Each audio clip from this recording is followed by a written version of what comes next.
Welcome to Go Green Podcast. It's Tuesday, October 22nd. This is our first live interview on the Go Green Podcast. I'm here with my dear friend and leader in the solar space, Matthew Crowther. Thanks for joining us today, brother. Absolutely. Thanks for having me. Real excited. This is our first podcast. What we're going to get into today is both Matt and I have been in the solar space for quite a while. I'll let him share in just a moment a little bit about his trajectory and his career path in solar.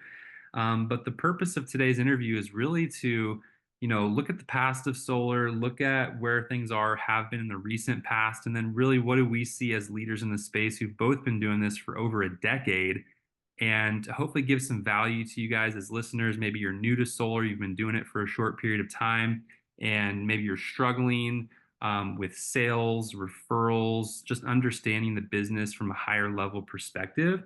And so that's what we're going to do today, hopefully, in this next little bit here, is give you guys some perspective and hopefully give you some value. With that said, Matt, kick us off, man. Tell us kind of what got you into solar. How did you get into this space?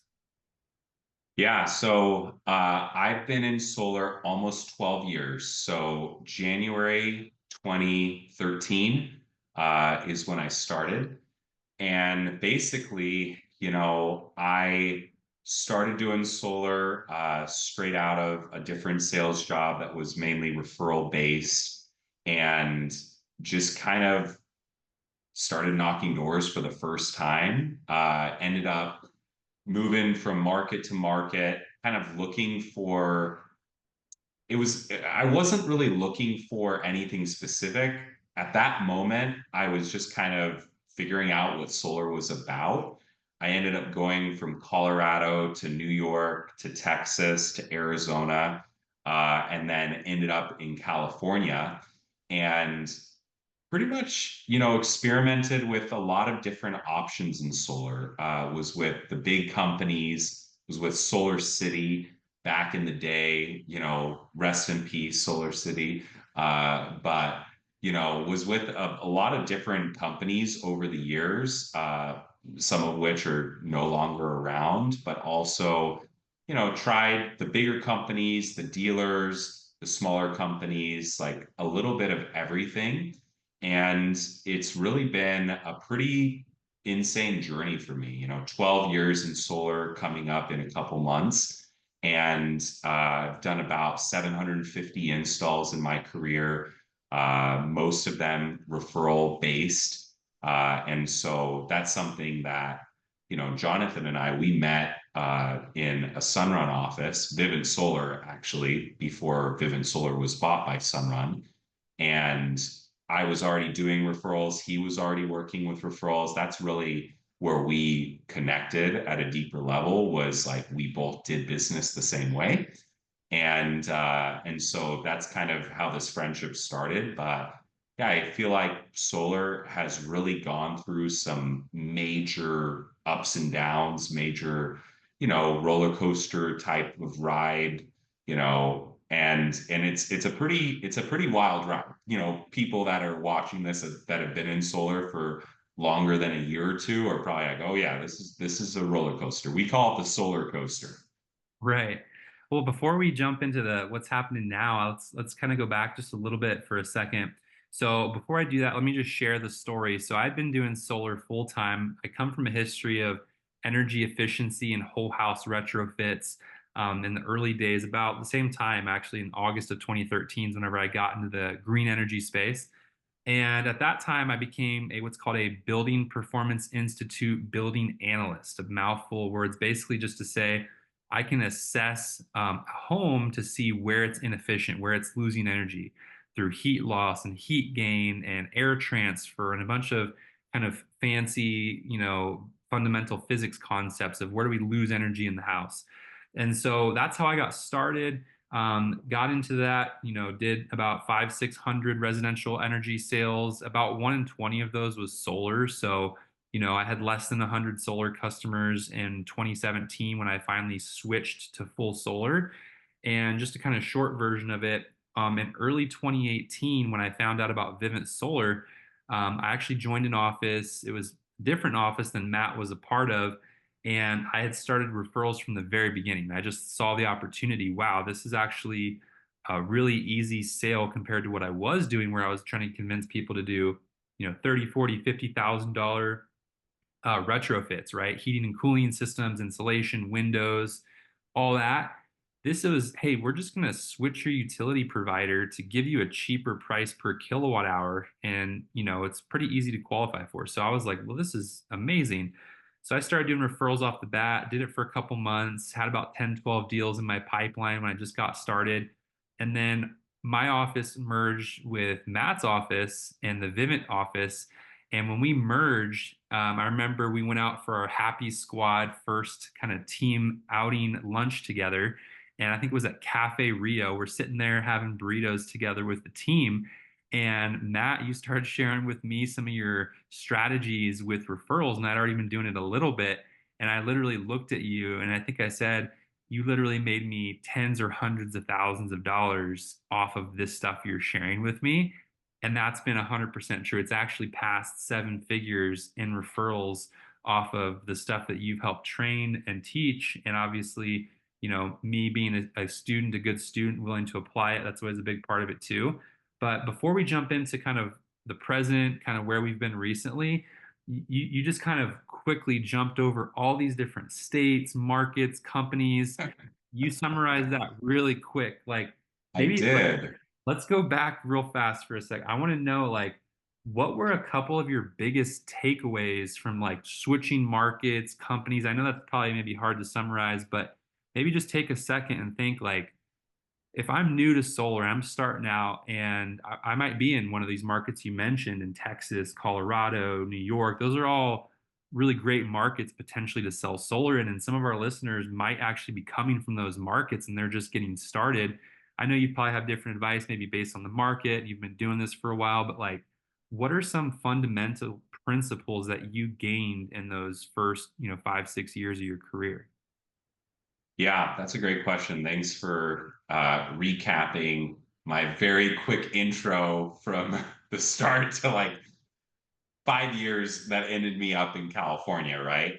The biggest things that I learned in the different markets that I worked was really at the end of the day, solar works as long as you have consistency and a good process, right? And I think the process, a lot of that has to do with the team you're working with, the culture that you're working in, the leadership that you have. All of those things are very valuable. And having been in many offices now and seeing good and bad culture, I think that that really is like one of the biggest things in solar, which is going to determine whether someone is going to be successful or not. Is if, do they have good leadership and do they have good culture? And I think that the biggest things that I learned were that no matter which company you're with, like solar is really the bigger picture that you have to believe in, right? And there's hundreds and hundreds of companies. In my experience, no matter which company I worked for, the underlying key to success was confidence and belief in solar, right? Belief that solar is better for a homeowner than a house that doesn't have solar. And I think that that is a pretty hard story to tell because there's a lot of different products that you can sell with solar, right? There's loans, there's cash purchases, there's PPAs and leases. There's also, these kind of not as great products like Pace and Hero that have kind of put a, not great reputation around solar. Like I still hear about people that are burned from a PACE program or a HERO program. The biggest thing to know is you've got to be educated about the product that you're selling. And solar is a very complex product with a lot of different layers to it. And you can't just sell everything. You can get good at selling one thing and then be able to direct someone's attention to one product or another, but you really can't like sell solar like, hey, we've got this product, we've got this product, we got this product, and we got this. Which one do you want? That does not work. And so you've got to be able to help guide a customer, a client. You've got to help them be, guided through the decision to come to the place that any of those products, cash, loan, PPA, any of those products are better than their current situation.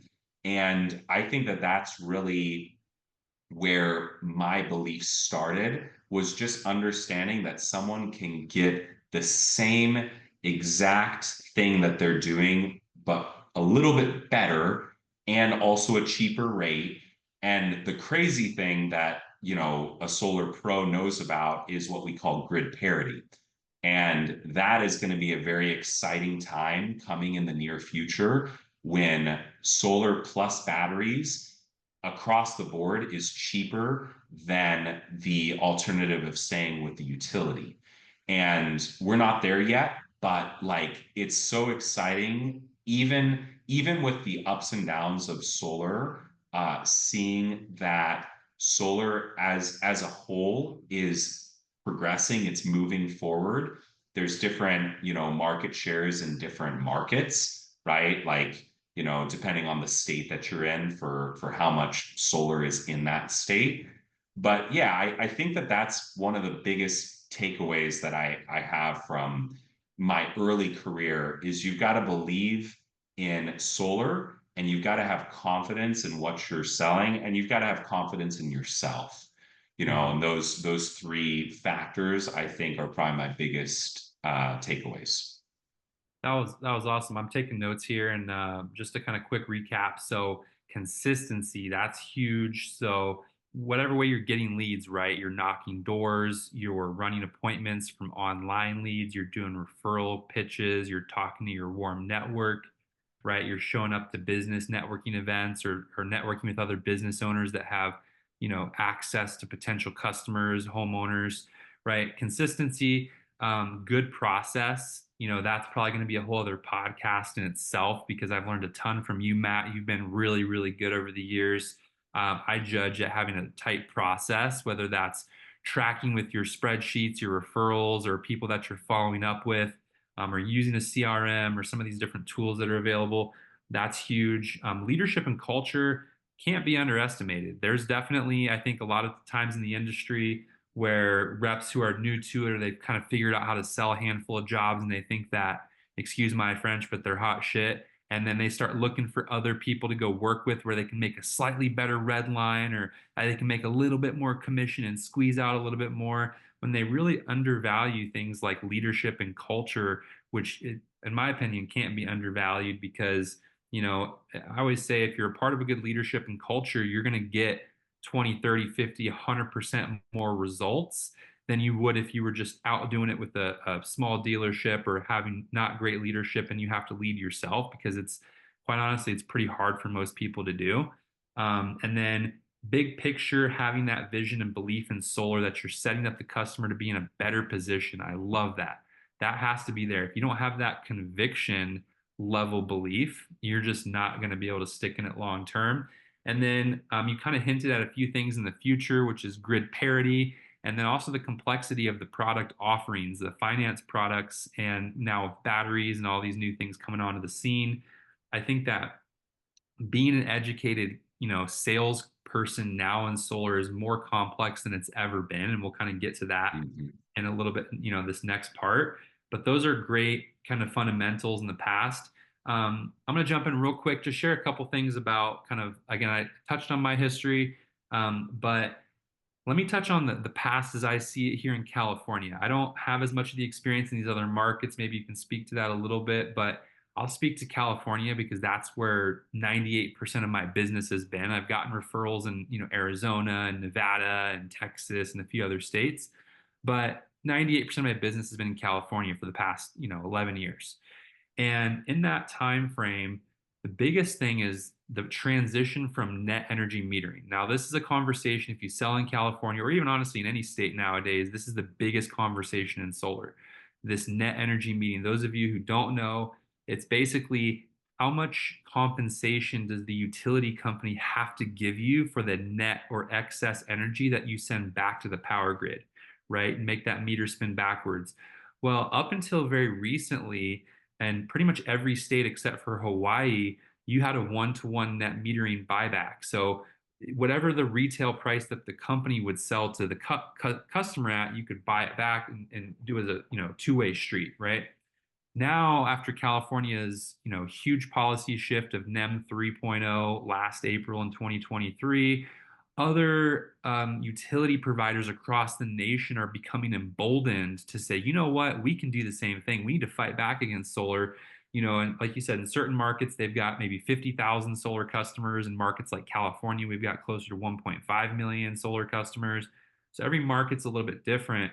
But basically, what we're seeing is these utilities fighting back and saying, no, if you want to have solar and generate your own power, then you actually have to store that power for nighttime use. We're not going to let you use our power grid as a free bank to store excess generation for the daytime.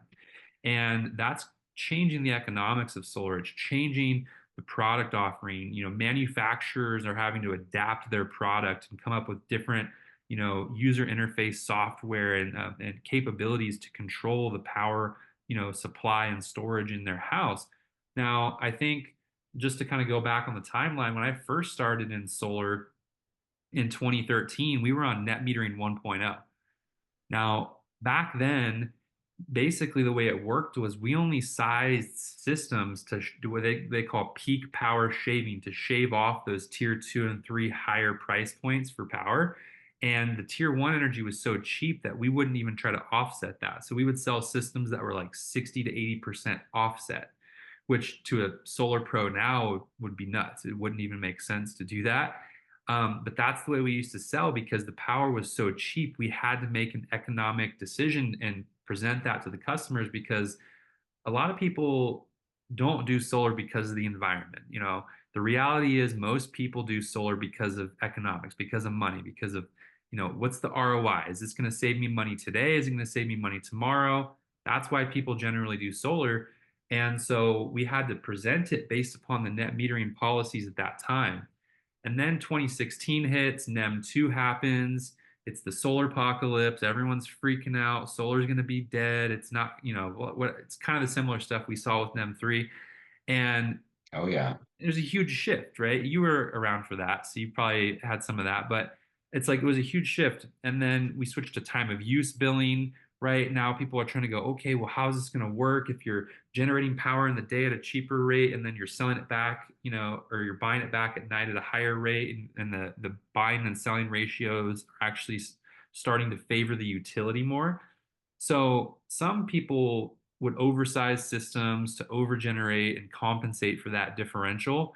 And there was ways to kind of work around it, but you had to sell solar differently after 2016. And that was good for 7 years, right? And then 2023, now NEM 3, now the buybacks are essentially zero for most of the year, except for certain peak times of the year where the utility grid needs that power. So they're willing to compensate you at a much higher rate than they would even sell it at. So we've seen this kind of transition. But before we kind of go into like the kind of present day, is there anything else that you want to share kind of in your transition to California, or kind of leading up till the past couple of years? Yeah, no, that's awesome background. Like when someone is learning about solar, and really the goal with this conversation and with this podcast and just what we're wanting to give to the solar space is more education, more understanding, more competency on how you can be the best solar salesman, the best solar educator that you can be, right? And so one thing that I will add, it's funny, I had this thought the other day.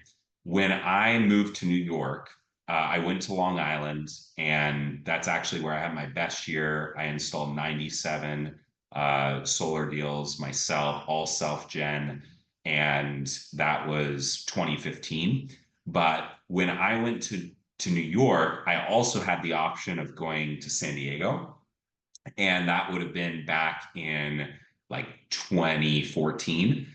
And I decided to go the New York route for a number of different reasons. But like, I kind of felt that I would always somehow end up in California, even though back when I started in Colorado selling solar, like everyone ragged on California. They were like, "Ah, oh, California for solar, like no, like it's saturated." They said that back in 2013. That people still say, "Oh, it's saturated. It's never People gonna." still say it's saturated. California is not saturated. Uh, California has a long way to go.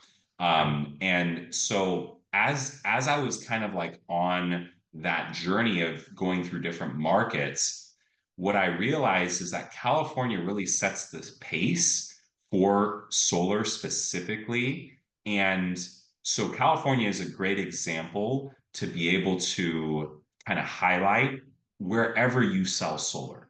If you're selling solar in Arizona or Texas or Florida or the East Coast, like New York or, New Jersey, wherever, just understanding everything about California's rates, California's, solar penetration, their plan, all of that I actually use in my clothes, like wherever it is that I'm selling and wherever referrals are coming in from different states, because there's so much power in telling the story of what just happened in California, which California doubled their rates in 6.5 years. And when you're in a market like Colorado or Florida or Arizona where the rates are relatively low, it's hard to get people to believe that the rates will actually double because it just doesn't really compute. It doesn't make sense where someone's like, "Oh, my bill is only like $180." Like there's no way that that's ever going to be 400. And it's like, yeah, everyone in California thought that, and then they doubled their rates. And now we've got all these initiatives and policies that are pushing towards green and solar and renewables. So as this shift keeps happening state by state, we're going to see more and more rate increases, like even unprecedented in other states, where they're going to start catching up to what California is doing and what they've done with time of use, where time of use goes all the way up to 75, 74 cents. And, 75 cents per kilowatt hour is crazy. Like, I never even thought that that would be a thing. We're seeing it every single day in California. And I bet that Hawaii will catch up to that a little bit, down the road as well. So I just yeah, wanted to add, like, while we're talking about what's happening in California, it's important to know as a solar pro wherever you are selling, because it's a believable and realistic and real story that just happened in the major state that's leading the way for solar. So no matter where you are, you can lean on that, and that's a believable story. I love that. No, and the thing is, one of our friends, Danny Pesci, actually recommended a book to me about 3 years ago now. It's called The Grid, and it's only an Audible, I believe. So if you go to audible.com, you can search for The Grid, listen to it. It's actually a fascinating history of the country's power grid and how it got formed, and how we kind of moved from this decentralized model where it used to just be kind of factories and big industrial facilities where they would actually have like a giant oven to burn coal and to literally have combustion energy on site, and then they had wires with Edison light bulbs going around lighting the facilities and doing basic functions to help the machinery work. And how that started was decentralized. We didn't have a central power grid all the way up through into the 40s and 50s, where we started to get legislation passed at a federal level to make energy a human right, and to mandate us to build infrastructure to have a centralized power grid to deliver power to people in rural areas. And that happened all the way up through the 60s and 70s. And I'm giving a real short summary, but the book goes in really interesting depth. once you kind of understand the macro level of how this works from an energy grid standpoint, you hear words thrown around in political conversations, things about, grid stability, or, we're susceptible to grid terrorism, or you hear these kind of different, things talked about. And I think a lot of people on a consumer level have no idea what the heck that even means, right? And Yeah. unless you're educating yourself as a professional, you won't know either. And the truth is, there's a lot of solar, pros out there that aren't really pros. They don't understand the bigger picture of this. Maybe they're pros on understanding the product a little bit or understand the finance options they have. Maybe they're pro on that level. But if you want to get to the next level, become a pro at how the bigger system works and understanding that we're moving back to a decentralized model where now individuals will be their own power grids. They'll supply their own power for their cars, their appliances, their entire life will be under their control, not subject to a large monopoly. We always say in solar, that's one of the reasons, part of this, the sales pitch. It's like, and it's true, you really only have two options. You can stay with the monopoly or you can take back control for your house. And that's what solar is. And people tell me, they'll say, oh, what about nuclear? Well, the problem with nuclear is cheaper energy, and I think that that's great. But the problem is, it still has to be distributed. Still has to go through power lines. So you can have a big nuclear plant. I always joke when somebody says, and they go, "Oh, are you going to have like a local nuclear plant in your backyard, or how's that going to work?" Right? And it's Right. like you're not going to do that. But if you're still stuck on the old framework of, oh, we're going to have power lines, and people say, oh, solar's ugly, I'm like, well, my response to that is, well, these power lines. Look at the substation down the street from your house, all those giant metal towers. We used to call them cowboys. It was like giant cowboys standing. Those giant, I forget what they're called, but those big metal, pylons, those look ugly. Not some panels on your roof, especially with the new technology these days. But so yeah, and I remember, like I said, I've been doing in California about 11 years now of solar. When I started, people were paying like 12, 13 cents a kilowatt hour. Now the average customer, not even a high user, just the average customer is paying 39, 40 cents per kilowatt hour on average. And like you said, Matt, on the peak times, it's 70, 75 cents. And so now the value proposition is fantastic. Batteries obviously add some cost, things like that. But I agree that whenever you use California as a template and you look at what's happening in other states, yeah, maybe historically we've only seen, 5%, 6% rate increases. Usually utility companies have to bare minimum keep up with inflation costs to pay their labor force, their linemen to repair the power lines, to maintain the infrastructure, to do tree trimming to make sure that there's no trees that are encumbering or damaging power lines and causing outages. But, a lot of Mhm. people don't know this, but when out, sometimes I'll ask people, I go, do you know what the number one cause of power outages is in the United States? And then they'll say, I don't know. And they'll just, throw out different things like this. Is it weather? Is it storms? Is it hurricanes, right? Or, they'll throw out those. The number one cause of power outages is overgrown trees Mhm. by a huge margin. And that's actual cost. I know it sounds insignificant, but when you're talking about millions of miles of power lines, like literally like veins and arteries and a network of power lines just spreading across every square inch of the nation where that's habitable, you're talking about tons of infrastructure that needs to be maintained. That we need to make sure that there's no, down power lines and people having loss of power. And to maintain that and the labor force, and these are union jobs, right? These are jobs that are high paid because they're risky jobs. I'm not saying, I think that's great. We should pay them well. It's a very risky job. But the point is that infrastructure gets more expensive every single year to maintain.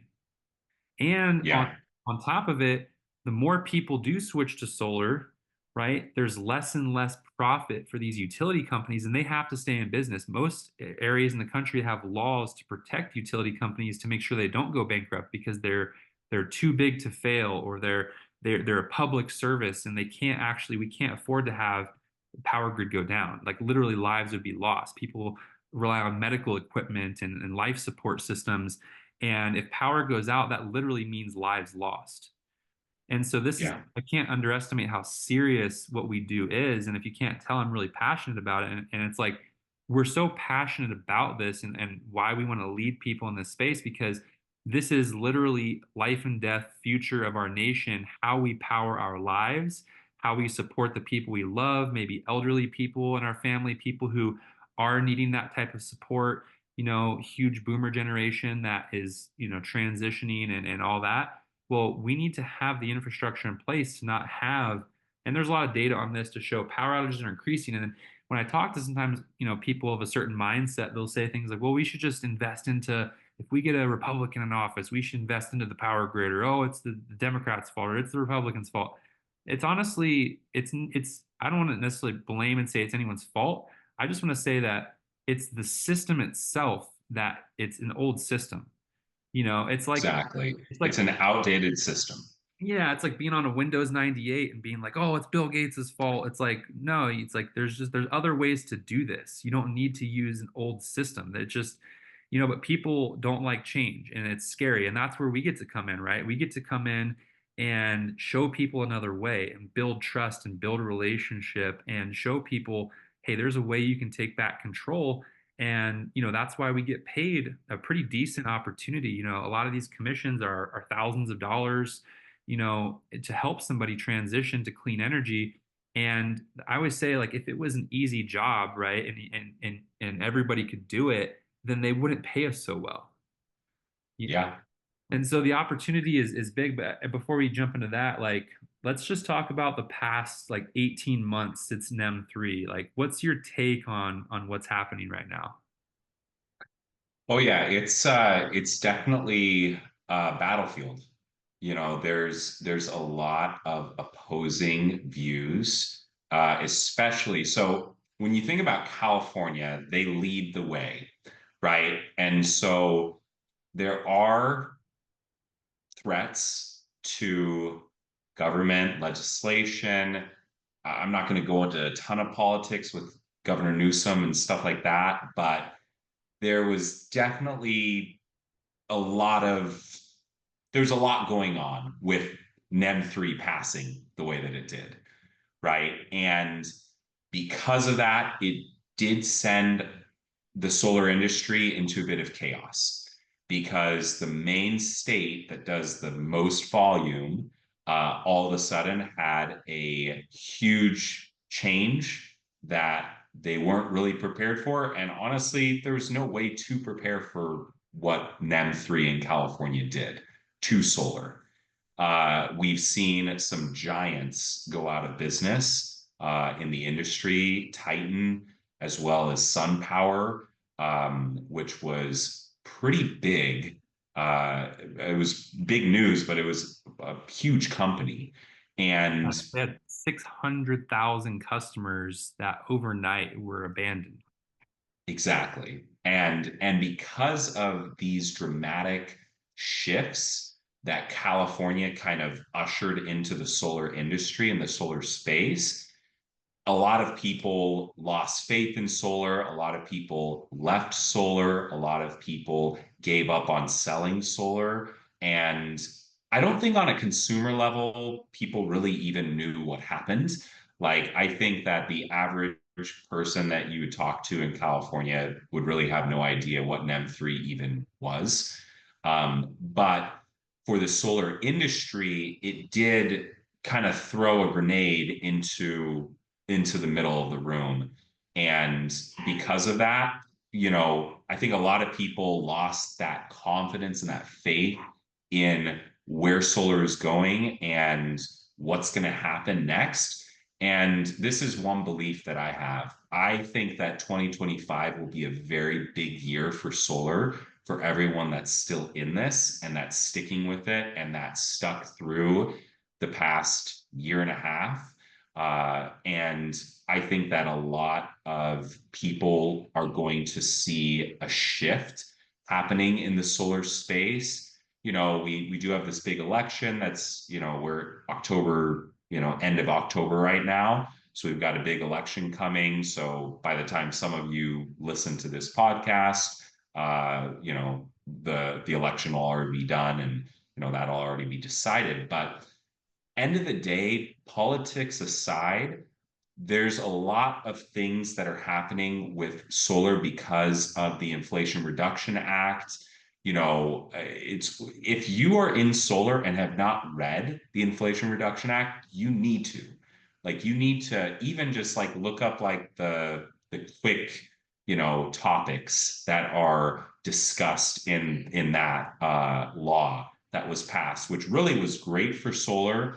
It's moving a lot to American made. There's a lot of good positive changes that are going to come from this. And being an expert, one of the things that I always said being a leader in the solar space is you need to be an expert to be a leader. Like, a leader that is not educated about some of these more complex situations is just not going to be able to prepare their team or whoever they're leading for what could come, right? And that's where I really truly believe that what is next is going to be a brighter future and a brighter chapter for solar, even though we just went through a very rocky road. Yeah. No, thanks for bringing that up. That's a huge point. In the past 2 years, yeah, the Inflation Reduction Act was passed. That was the biggest federal legislation bill passed in the history of our country. And you just a couple quick points on that for some of the big highlights. First of all, some of the stuff that you're talking about, Matt, the domestic products, so US manufacturing, some of those things haven't really started to go into effect until actually like right now, like 2 years later. I always say when a bill passes, it's not immediate. The results don't just happen. A lot of times the bill passes and then it has to take a while to get ironed out the details to trickle down to the consumer level. And so we're just now seeing that because it was passed in September of 2022. And here we are at the end of 2024, and it's just now starting to hit.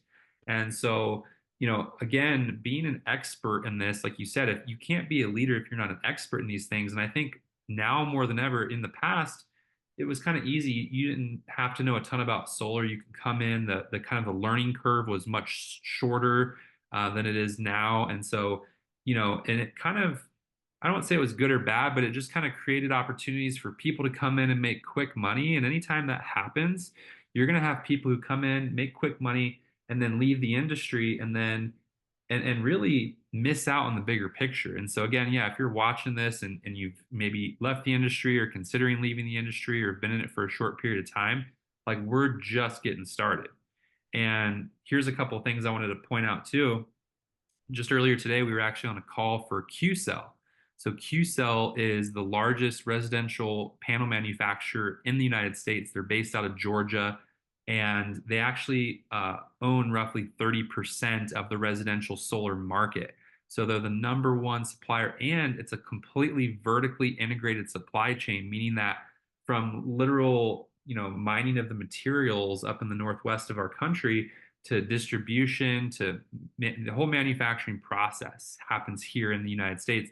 Now, from an energy independent standpoint, we hear these conversations again in politics about, not relying on China or other countries for these types of materials. That's actually a huge thing that can't be underestimated.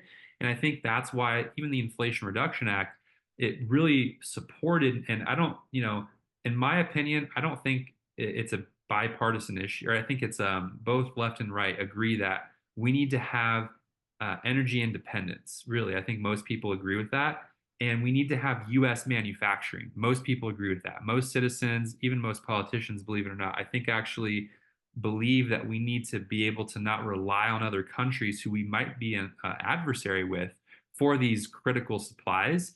So the good news is companies like Tesla pioneering the way with insanely awesome battery technology. The majority of their materials are made here in the United States. One of those things about even electric vehicles, the most American made vehicle in the USA is a Tesla Model Y. It's like 99.9% of the materials that compose a Tesla Model Y come from the United States.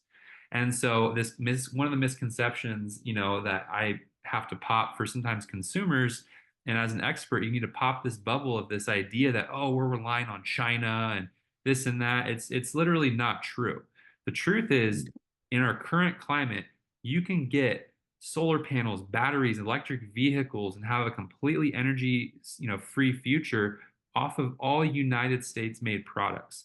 And that's we couldn't say that 10 years ago. When I first started in solar, that was not the case. We did have to rely a Yep. ton on imported panels, on imported inverters, on pretty much every major component was like a lot of it was imported. That's not true anymore. So again, this is a thing you can go out and educate the market and get educated yourself, like know where your panels come from, know where your batteries come from, your inverters. And then also financing. Financing, let's talk about this. So this will kind of take us up to where we're at in the past 6 months or so, and then let's talk about the future here. But where we're seeing right now in the market, and then I'm curious of your thoughts, Matt, but what I see right now is financing is at this new turning point where a bunch of these really big players, I'm talking multi-billion dollar companies, not million, multi-billion dollar companies that have huge backing coming into a market for the first time and saying, you know what? This actually makes sense on paper. This makes sense because of policy. This makes sense because of a number of reasons, right? And we're actually going to start putting billions of dollars of funding into new TPO products, so third party owned, so leases and PPAs, new finance Yep. programs, a new program that's coming down the pipe that most people don't even know about is called ESAs, Energy Service Agreements, which is basically a subscription model, right? There are these new kind of hybridized and new forms of financing vehicles that are going to continue to become available in the next 6 to 12 months, where even if you knew a lot about solar in the past, you have to stay with it, right? You have to be a lifelong learner. And that's just the key as an entrepreneur, salesperson in business. You can't just rely on your sales skills. I know there's a lot of people out there who are smoother talkers than I am, who are great at getting people to like them. They're charismatic and they have all these great traits. That's fantastic. But, I'd highly recommend as we move into this new climate to make sure, you're plugged into a leadership team and a culture and a company that is looking at where things are going in solar, not just where things have been, because quite honestly, that kind of stuff's not going to work in the future as things become more complex. So, anything you want to add to that, Matt? No, you're absolutely right. And I love just this conversation about American made, about really where solar is headed. People that are worried about solar, I really don't think that you need to be. I do think we will still lose a lot of companies and that the next year will still have a death toll on some major solar companies. But I think that when it comes to what you're looking for with a solar company, something that has a decentralized structure, that is a win. That is something that someone can rely on and understand that, it's not just reliant on one situation or one market or one state or one utility, but something that has more of an open concept. That is something to look for. And then with the new just policies that just pass and are in effect right now, I even talked to a referral partner today who is actually pretty excited about getting involved and working together. And he asked, where are the panels made? Like, where's the material coming from? And I was pretty stoked to tell him, like, actually, I know a lot about this, and things are moving to American made, full American manufacturing. Like people that don't know this stuff and aren't sharing it, they're just missing out in their sales presentation because we're literally handing people on a silver platter exactly what they want, even though they don't know that they want it, because everybody wants to support American made. Everybody wants to save money and everybody wants to work in a up and coming industry that has a great upside.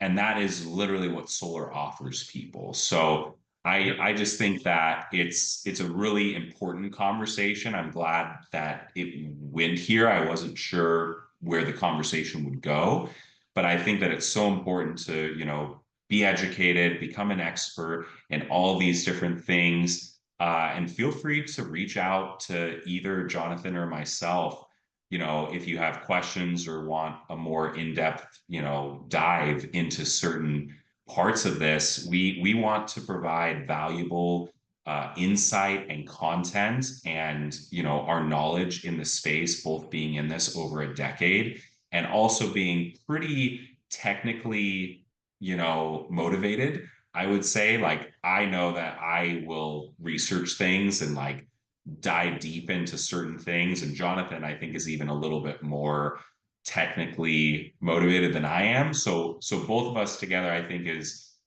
just a cool resource for knowledge and information. So as we start kind of releasing more of these conversations, which I think that's probably a better word than podcasts, because what we really want to provide is industry knowledge, and like even in just real time, like the questions and the struggles and the challenges that the solar industry faces. We are proponents for solar for the whole industry. Doesn't matter what company.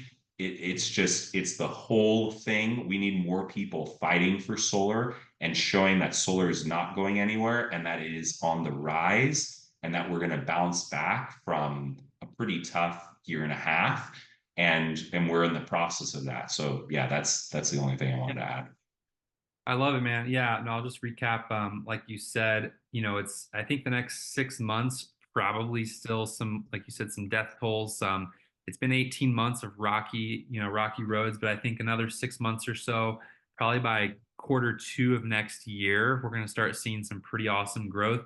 Also, too, the Inflation Reduction Act, like I said, there's a few things that a lot of people don't know about still, but that 30% federal tax credit that was extended to 2032 actually has a 10% kicker in it, where if you have domestic content or domestic made product and it meets that threshold requirement, there's an extra 10%. Now, this even hasn't really affected a lot of the consumer level stuff, but I've been in conversation with different finance partners and different companies that are getting compliant with the new policies. And what's going to happen is in 2025, all these things are going to start hitting in like Q1. And then in Q1, we're going to, have everything ready to say, hey, now you can get 40% federal tax credit. Now the value proposition is just that much better. Obviously we've seen things like Tesla with their integrated inverter system saving costs there, their meter collar, reducing the need for main panel upgrades, saving on $3,000 to $5,000 in hard costs there. I mean, those are substantial costs. In fact, just in the past 18 months, the cost to install a battery in the California market has almost been halved, literally halved. That's insane. We've never seen that type of an efficiency improvement. And it's because, what do they say? Necessity is the mother of innovation, right? Because we've had to adapt, it's created so much innovation in such a compressed period of time. And it's been a whirlwind. It feels like every month or so, the solar industry is going through some major change in California. And, people who have maybe moved their companies out of state to another state and said, oh, we're not dealing with California. We're going to go to, Florida or whatever state. I hate to break it to you, but change is coming for you, right? There is no avoiding this change. In fact, the best thing you can do is to embrace it. And so as we have these Go Green conversations, these interviews where we bring on different experts, educate, bring some knowledge and awareness, kind of keep you on the cutting edge of what's coming in your market. Right now, obviously, I'm focused on California primarily. I know, Matt, you're focused on Florida and California. We've got some other people on the team that are, nationwide. We'll bring on some different trainers. On the sales side, this has kind of been a little bit more of a historical view of solar and some of the stuff that we see. But one last thing on the decentralized topic. So I want to emphasize this with solar companies historically, they all follow a very local model. In fact, the stats show that roughly 60% of all solar installed in the United States happens from local residential installers, which I think is great. I think we need to support local business. I think, me and Matt have come from big, mega, corporate, biggest companies in the industry. Those are great too. But I think what's going to happen is we're going to see this push towards a more lean business model. These big companies, they have to have, work trucks and workers' compensation for huge teams and have survey departments and internal staffing. And all these moving parts, and it's a lot. And I always say in solar, there's two types of solar companies. There's ones with terrible customer service and ones that are bankrupt, right? And so that's really the reality of it. And in order to not be a bankrupt company, we have to provide service. And I think that that's probably a whole other conversation in the future of charging higher margins, having more profitability, because a lot of times in contracting and sales in general, it becomes a race to the bottom for price, right? And in business, there's three main things that we think about. We think about price, quality, and speed, right? And everybody wants all three. Everybody wants to work with the company that offers the cheapest product and the best quality and the fastest timeline. But that's not reality. You don't go to McDonald's and expect to have a nice, steak or some high quality meal. You go there for fast and cheap, right? And so, Yeah. or you go to a big company to take to the solar space. You go to a company like Sunrun. Maybe they've got, decent timelines and they're a good quality, but they're freaking expensive. I think anybody who's done solar has knows that these big companies, they have lots of overhead, lots of costs, so they have to pass that cost down to the homeowner, to the consumer. And as a seller, if you're trying to compete in a competitive market, whatever market you sell in, price is a factor, right? You can't discount that. Now, obviously, if you're a great salesperson, you can build the value of why the big nationwide company matters. But here's what I think. I think what's going to happen in the next 6 to 12 months is those big companies are going to have to get more and more and more lean, right? They have to, or they're going to go out of business. And if they're good and they can adapt quick enough, they'll stay in business. And that's what we want. We don't want to see any companies go out of business. And these small companies are actually going to become, we're going to start leaning on them more. And we're going to have a more decentralized platform, kind of a model where we can plug and play with different installers. And another thing, too, as a salesperson, when you're building a team, when you're recruiting, when you're trying to bring in people who maybe want an opportunity to make six figures and change their life, maybe they don't have that. Maybe that their career path or what they're doing in life right now wouldn't even allow them to comprehend making six figures. It's just not even in the cards, but they see that there's an opportunity with you and maybe you want to recruit them on. The problem whenever you're recruiting somebody on to kind of a centralized local model is that you're subject to the control of that corporate, oversight, that business owner, whoever the owner is. They always say in business that the growth of the business is constrained by the growth of the leader of the company. And, even if you have a great leader, great company with a great vision, if you decide that you want to do something different or do your own business this way or that way, you don't have that autonomy, that control, that ability to build a team in the way that you want to build a team. And so I've seen a couple different companies. We won't get into specific names today, but I've seen a few different companies that kind of catch this vision and they see this future where sellers can come in. Not only can they sell really great product quality at a really great price, hopefully at a decent timeline, but they can offer that. And then they can also build teams and they can build their own team, their own brand, their own opportunity to do the business how they want to do it. Now, not everybody wants to be business person or an entrepreneur, right? That's not for everybody. But for those who want that, those are the types of people that I think me and Matt love working with the most because those are the types of people that lead the way. They make a difference. They change the status quo for the solar space. And that's what we need right now, quite frankly. We need people to come in to say, you know what, we've been selling solar this way for so long, right? Policies changing quick, products are changing quick, finance options are changing quick.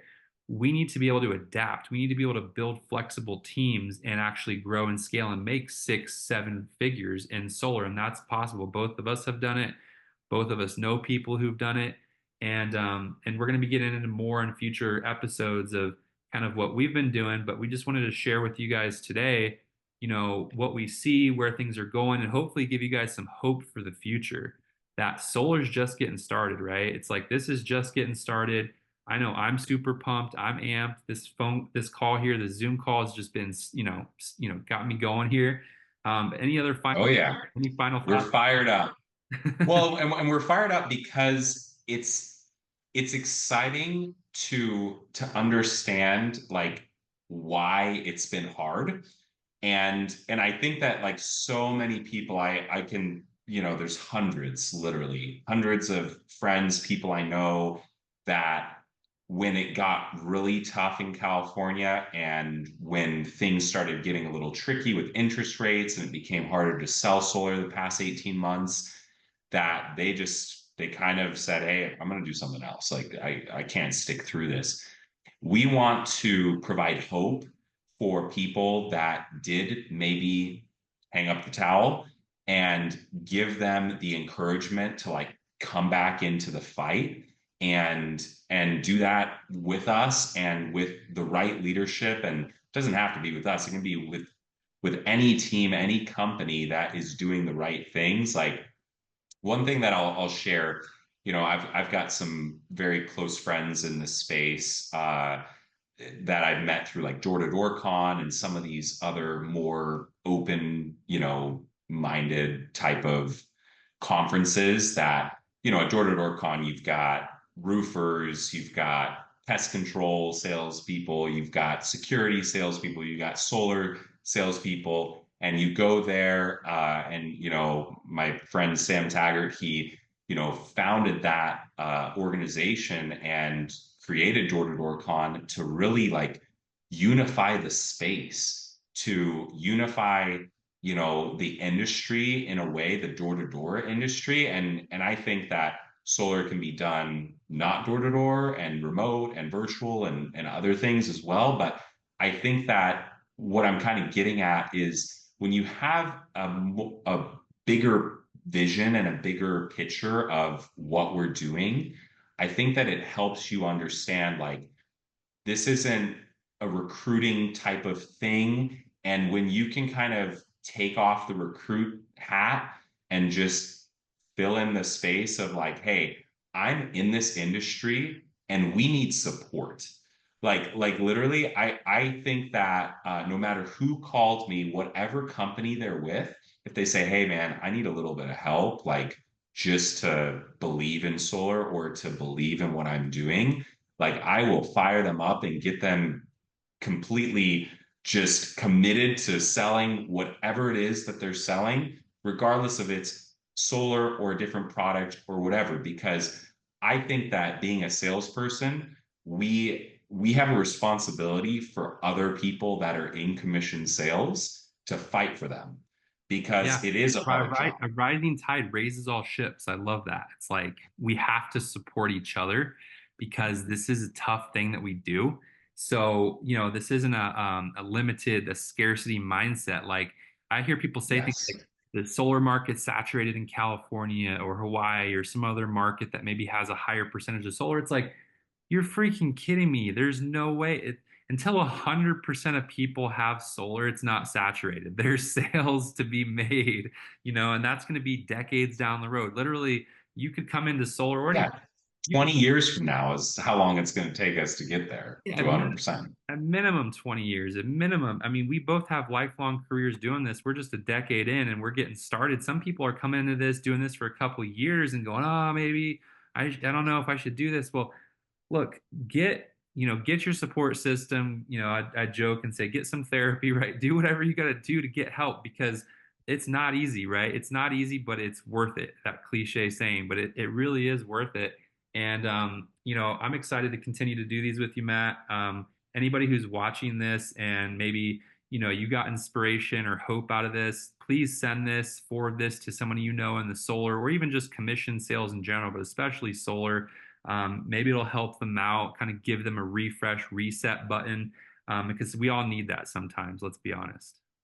Absolutely. So, Yeah. Well, it's fun chatting and diving into some of these things. Like I said, feel free to reach out. We're posting this on YouTube, so feel free to write in the comments if you have any requests of things to discuss, things to dive deeper into. Like we were saying, we really want to be a source of knowledge for what's going on in the industry and maybe a little bit of guidance because I really, it's funny, I really feel like solar as a industry needs that extra support. And I like when I was thinking about getting out of solar, which I had these thoughts that's a real thing. Jonathan knows good. about those I've had it conversations. too, man. I've had it too. And Yeah. I'm like, freaking solar, like, do I need to keep doing this? right? And so I did try a couple other things just the past year outside of solar. And it was hard for me to do that because I really feel like it's like I'm not ready to give up on solar. And I feel like it's going to be a very long time before I really am ready to like be done with doing solar as a solar, as the industry, because the industry needs leaders and it needs people that believe in what we're doing, that believe in the cause, that believe in where we're going. And that's what I'm most excited about is inspiring other leaders and other people to just be fully like all in solar and know that yes, you can make 6, 7 figures in solar and you can do it fairly quickly once you figure out like some of these more in-depth things that we talked about with consistency and all of those things that help you to be the best salesman that you can be. Yeah, brother. I'm excited to keep the conversation going, dude. Thanks for hopping on with me. Awesome. Okay, well, until next time, see you guys.